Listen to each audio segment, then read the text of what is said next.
Hello, नमस्कार दोस्तों, welcome to my YouTube channel. एक बार फिर से नई वीडियो के साथ आपका स्वागत करता हूं।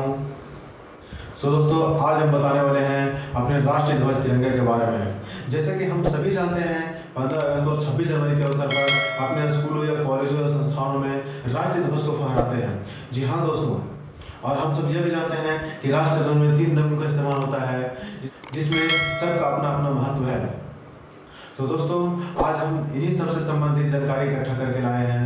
बने रहे हमारे साथ। इस वीडियो में पूरा विस्तार करने वाले हैं कि हमारा राष्ट्रीय ध्वज कब बनाया गया था और किसके द्वारा बनाया गया था, राष्ट्रीय ध्वज को सर्वप्रथम कब फहराया गया था, हमारे राष्ट्रीय ध्वज को कितने बार बदला जा चुका है, या राष्ट्रीय ध्वज को किस प्रकार से सम्मान करना चाहिए, कब फहराना चाहिए। आज हम इतनी सारी जानकारी लेकर आपके सामने प्रस्तुत हैं। तो दोस्तों, बने रहिएगा, वीडियो स्किप मत कीजिएगा। तो चलिए शुरू करते हैं वीडियो। नमस्कार, मैं हूं जितेंद्र कुमार सिंह और आप देख रहे हैं Jeetu motivational and GK research institute. सबसे पहले हम बताते हैं झंडे को फहराने के नियम। हमें अपने राष्ट्रीय ध्वज को किस प्रकार से सम्मान करना चाहिए, या फिर हम जाने अनजाने में किस जगह पर अपने राष्ट्रीय ध्वज को अपमान कर बैठते हैं। तो दोस्तों, बने रहे हमारे साथ, चलते हैं वीडियो की तरफ। पहला पॉइंट है, हमारा राष्ट्रीय ध्वज हाथ से बुना हुआ ऊनी सूती खादी का होना चाहिए, जिसकी लंबाई और चौड़ाई निश्चित है, जो कि 3:2 है। वहीं अगर उसे टेबल या मेज पर फहराया जाना हो तो उसकी लंबाई और चौड़ाई 150 × 100 mm है। वहीं अगर किसी विदेशी मेहमानों को घुमाने वाले वायुयान में अगर फहराना हो तो उसकी लंबाई 350 × 300 mm का होना चाहिए। दूसरा पॉइंट है कि हमारा राष्ट्रीय ध्वज सूर्योदय से पहले और सूर्यास्त के बाद नहीं फहराया जाना चाहिए। अगर इसके बाद अगर आप फहराते हैं तो यह एक प्रकार का हमारे राष्ट्रीय ध्वज का अपमान होगा। तीसरा पॉइंट है, हमारे राष्ट्रीय ध्वज को कभी भी झुकाकर नहीं फहराया जाना चाहिए। जी हाँ दोस्तों, हाँ कुछ स्थितियां हैं या कुछ सिचुएशन हो सकते हैं जब राष्ट्रीय ध्वज को झुकाकर फहराया जा सकता है। बता दें कि जब राष्ट्र को बड़ी क्षति होती है, या किसी वैसे बड़े क्रांतिकारी नेताओं की मृत्यु होती है, या किसी बड़े सेना अधिकारियों की मृत्यु होती है, तो उस वक्त झंडे को झुकाकर फहराया जाता है। तो दोस्तों, नेक्स्ट पॉइंट है, झंडे को कभी भी पानी में डुबोया नहीं जा सकता है, और न ही उसे किसी तरह से फिजिकल डैमेज किया जा सकता है। जी हाँ दोस्तों, अगर ऐसा कोई करता है तो उसे 3 साल तक की जेल या जुर्माना या फिर दोनों हो सकती है। बता दें कि इसके अलावा हमारे राष्ट्रीय ध्वज को कोई भी लिखित या मौखिक तरीके से भी अपमान नहीं कर सकता है।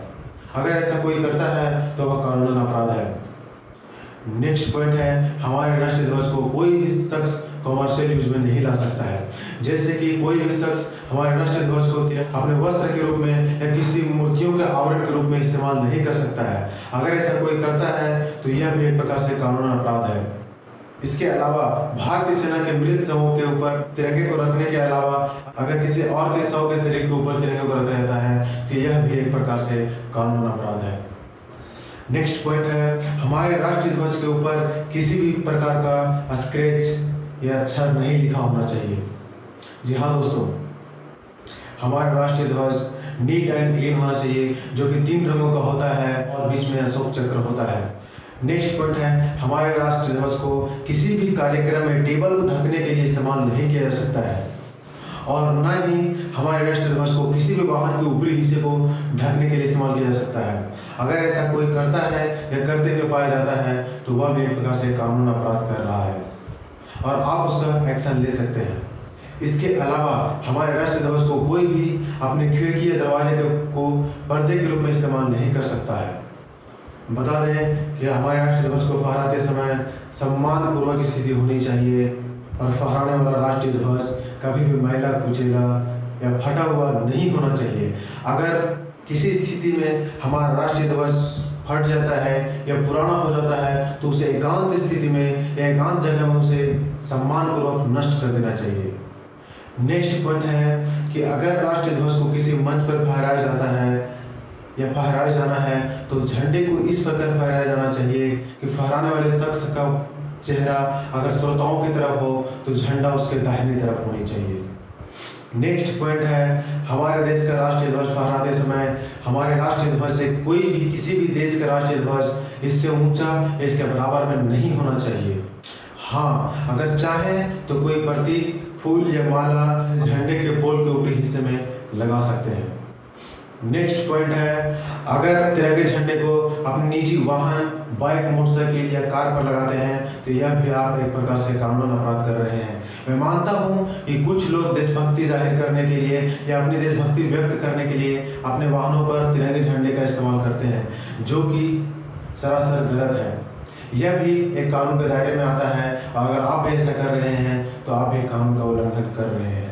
जी हाँ दोस्तों, सिर्फ कुछ ही नागरिकों या कुछ ही लोगों को यह अधिकार है कि वह अपने वाहनों पर तिरंगे झंडे का इस्तेमाल कर सकते हैं, जैसे कि राष्ट्रपति, उपराष्ट्रपति, प्रधानमंत्री, सभापति, उप प्रधानमंत्री, मुख्यमंत्री, उप मुख्यमंत्री, विधायक, केंद्रीय कैबिनेट मंत्री, राज्य कैबिनेट मंत्री, उच्च न्यायाधीश, ऐसे ही कुछ लोगों को अपने वाहन पर तिरंगे झंडे को लगाने की अनुमति है।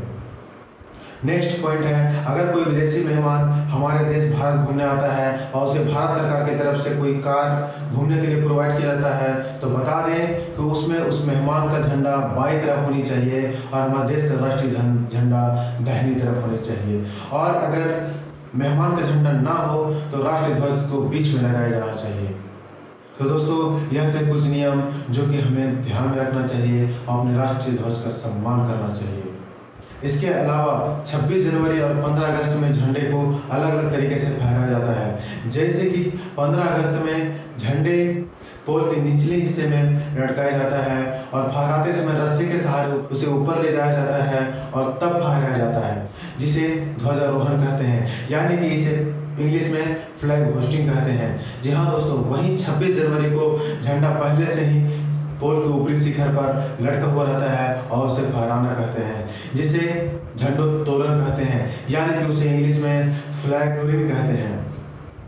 अब हम जानते हैं कि हमारा राष्ट्रीय ध्वज सबसे पहले कब बनाया गया था और किसके द्वारा बनाया गया था और हमारे राष्ट्रीय ध्वज को कितने बार बदला गया है।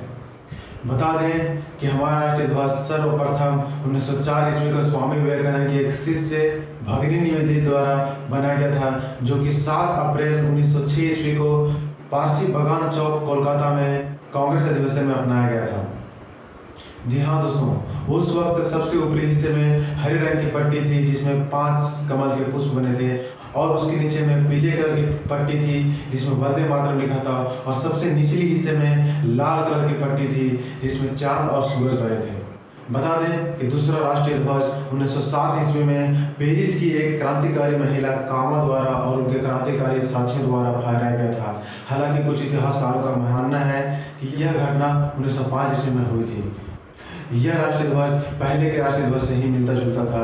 हालांकि इसके ऊपरी पट्टी में केसरिया रंग की पट्टी थी जिसमें एक कमल फूल और 7 तारे बने थे जो कि सप्त ऋषि को दर्शाते थे। तीसरा राष्ट्रीय ध्वज 1917 में लोकमान्य तिलक और डॉक्टर एनी बेसेंट के द्वारा फहराया गया था, जिसमें 5 लाल रंग की पट्टी और 4 हरे रंग की पट्टी थी। उस ध्वज में ऊपरी हिस्से के बाईं ओर यूनियन जैक बना था और उसके दाहिनी ओर चांद और तारे बने थे।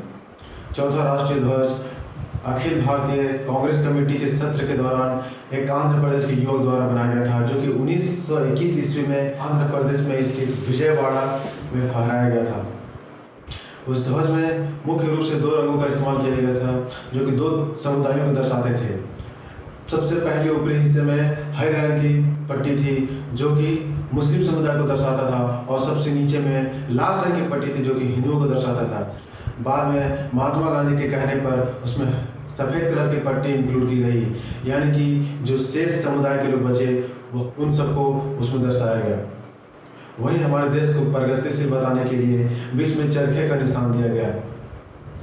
5वां राष्ट्रीय ध्वज जो कि 1931 ईस्वी में फहराया गया, जो कि आधुनिक राष्ट्रीय ध्वज से मिलता जुलता था।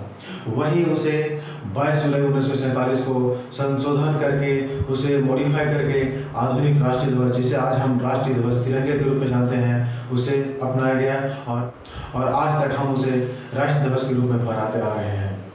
बता दूं कि आधुनिक राष्ट्रीय ध्वज में 3 रंगों का इस्तेमाल किया गया है। इसमें सबसे ऊपरी हिस्से में केसरिया रंग का इस्तेमाल किया गया है जो कि क्रांतिकारियों और वीरों की बलिदानी का प्रतीक है, और उसके नीचे हिस्से में सफ़ेद रंग की पट्टी का इस्तेमाल किया गया है जो कि सच्चाई और ईमानदारी के प्रतीक है, और सबसे निचली हिस्से में हरे रंग का प्रयोग किया गया है जो कि हरियाली का प्रतीक है।